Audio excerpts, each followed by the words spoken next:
Valentine's Day is coming up, and what better way to celebrate your loved one than making them a batch of keto-friendly red velvet cupcakes. Let's get cooking. The first thing we want to do is preheat our oven to 180 degrees Celsius, which is about 350 degrees Fahrenheit. Then we are going to take our dry mixture and throw it all into a bowl, starting with our almond flour, followed by our baking powder, our baking soda, our salt, and last but not least, our cocoa powder. It's important to add, if you are using salted butter in this recipe, do not add the salt into the dry ingredients. It'll already be in the butter. I'm using unsalted butter today, so that's why I have the salt in the dry mixture. Now, another important thing to say is I am using just general table salt. If you use pink Himalayan salt, you might need to use a little bit more because it's not as salty compared to regular table salt or sea salt. So keep that in mind. All right, now we're going to take our whisk and whisk it all together.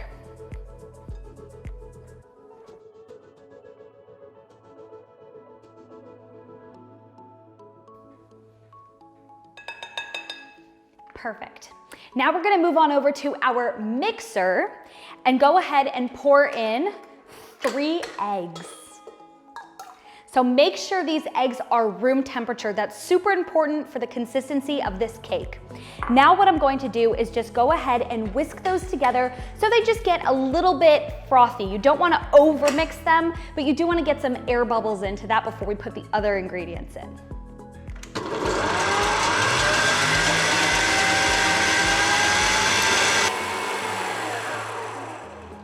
Perfect. So if you can see in here, you'll notice that it is quite frothy, but it's not a meringue texture. It's not smooth. So that's exactly what you want it to look like. Now I'm gonna go ahead and take the butter and just throw it in there, then whisk it all together.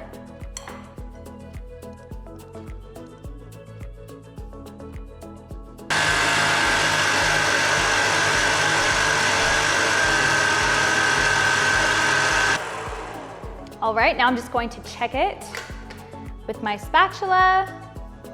Yep, looks good to me. It's all been nicely combined. Now I'm going to add my oil. Oops, almost ruined the recipe. Now I'm gonna add my oil and mix it. Perfect, it is all combined. Now it's really important that you do use both butter and avocado or coconut oil in this recipe because the butter gives it lots of flavor, but the oil actually gives it more moisture. So having both of them, you get the perfect amount of flavor and the perfect amount of moisture. Yes. All right, now it's time to add in our monk fruit sweetener. So I'm using, obviously, Lakanto. It's my favorite brand, but there's tons of other brands out there. You can check them out. This one, I just prefer it because it tastes better. Now I'm gonna add that straight into the wet ingredients and cream it all together.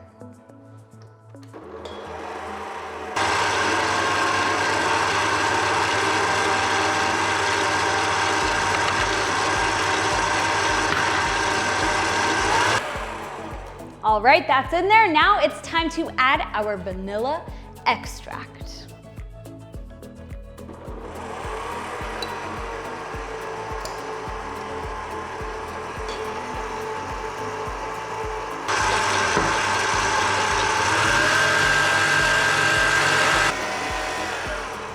All right, done. Now it's time to add the dry ingredients in slowly. You don't want it to dump it all in and then it's gonna get all clumpy and gross. It won't mix together properly. Just trust me, go slow.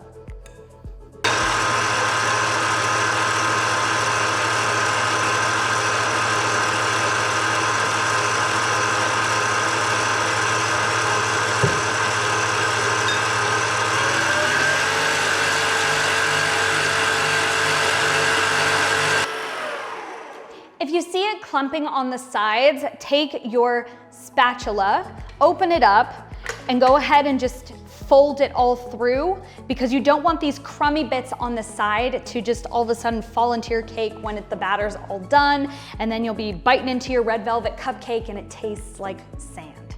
Yeah, that's gross. So fold it in as you go.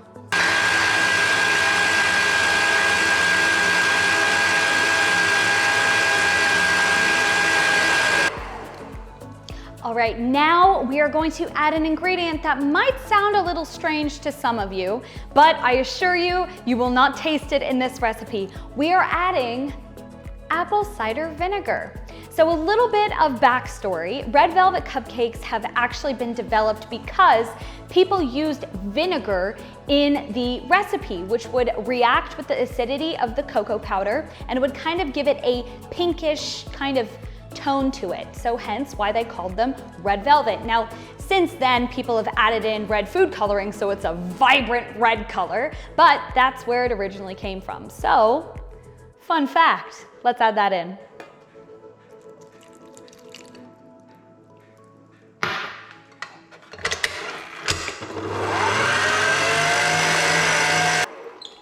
All right, we're gonna give it one last fold through.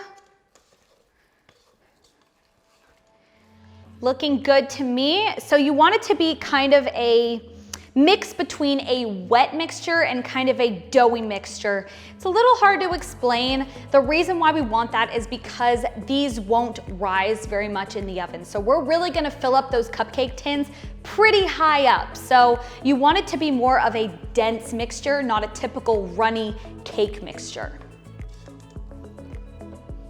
Now it's time to add in the red food dye.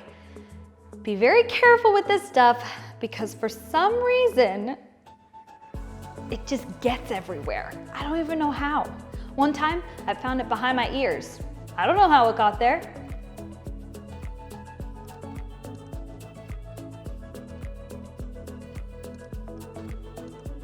Now we're gonna fold it all in. So you can really use as much or as little as you want here. I like to use probably about 2 capfuls just because I like that real red look. There have been times where I've made this and I wasn't actually successful at getting that red look. So you really just have to play around with it if you really care about the vibrant red color.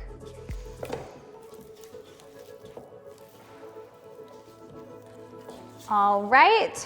We are done mixing that through. It is a nice, vibrant red color.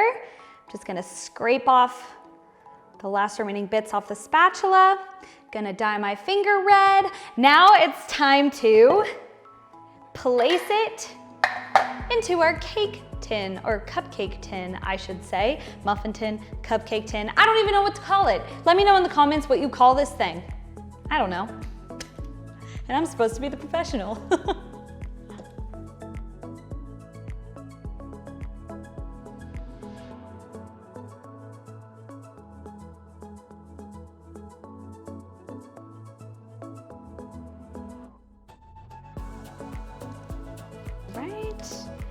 Now what we're gonna do is just smooth it all out, see how much batter we have left, and see how much we need to fill. So like I said, you wanna have it kind of all the way filled to the top, basically.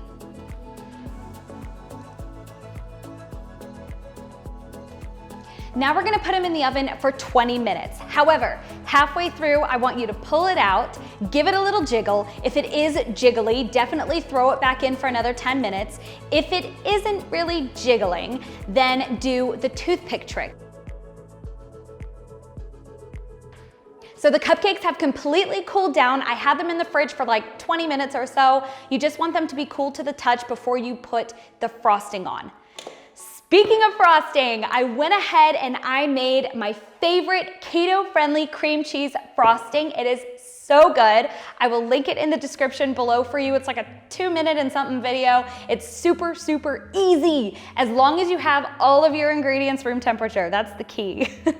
So I went ahead and made 2 batches of this frosting, except I only used 1 cup of powdered monk fruit sweetener. So let's get frosting. So what I like to do for this is take my cupcake and I scrape the frosting on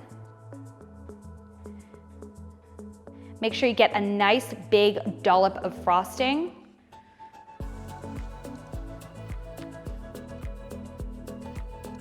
Perfect.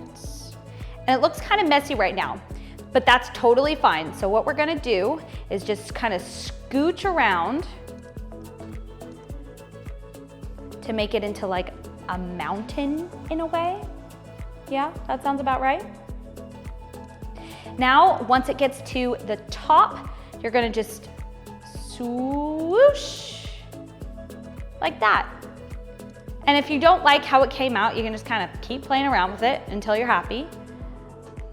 Swoosh, perfect. And that's how you frost a cupcake without a piping bag. It's super easy and delicious.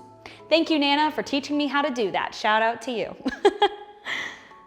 And done frosting the cupcakes. Now it's time to add the sprinkles. Now they're not actually sprinkles. Literally all I did was take granular monk fruit sweetener, add a few drops of red food dye, then I mixed it up in a bag, then I laid it out on a plate to dry, then I put it back into a bag, and now I'm gonna sprinkle it on my cupcakes.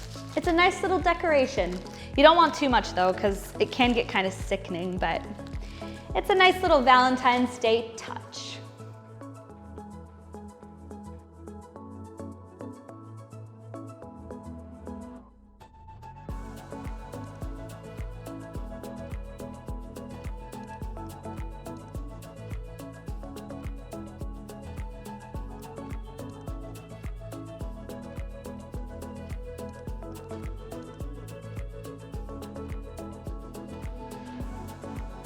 There you have a delicious keto-friendly dessert that you can enjoy with your loved ones this Valentine's Day.